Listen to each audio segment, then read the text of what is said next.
कि ये जो मेरा पॉलिटिकल जर्नी रहा है, मैंने अपने लिए कुछ मांगा नहीं है। मैंने अपने लिए एक पोस्ट नहीं मांगा, एक पद नहीं मांगा, हमने कुछ नहीं मांगा। हमने सिर्फ अपने त्रिपुरा लोगों के लिए, जो एसटी लोग हैं, जो जनजातीय त्रिपुरा का, उनके लिए हमने कुछ मांगा है। अगर वो गवर्नमेंट ऑफ इंडिया नहीं देना चाहती है तो वो उनका डिसीजन।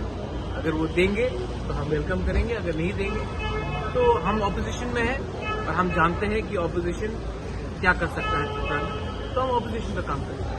27 तारीख लास्ट डेट था, अभी तक नहीं हुआ, क्या बोलना चाहिए? ये सवाल आप होम मिनिस्टर से पूछिए, मुझसे मत पूछिए। मैं वही कह सकता हूँ जो मुझे कहा गया था। मैं अपने लाइन में हूँ, जो मुझे बोला गया था।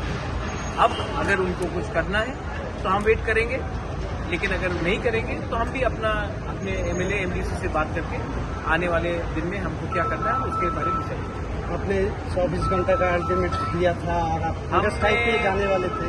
आपको मैं एक ही बात बोलना चाह रहा हूँ कि मैंने आज तक अपने लिए कुछ डिमांड नहीं की। मैंने जो भी डिमांड किया है अपने त्रिपुरा के जनजातियों के लिए डिमांड किया। अगर उनको लगता है कि त्रिपुरा का जनजाति को कुछ मिलना चाहिए तब एक्ट कीजिए।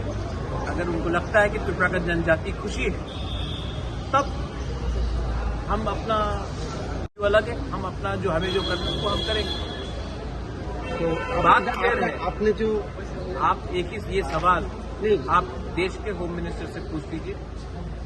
मुझे जो बोलना था मैंने बोल दिया। अब मैं अपने एमएलए एमडीसी से बात करूंगा।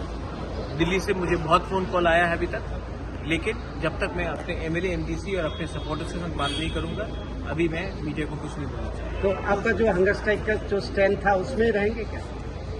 दिल्ली से बहुत फोन कॉल आया है। अगर आपको भी मेरे संग हंगर स्ट्राइक में ज्वाइन करना है तो यू आर मोस्ट वेलकम।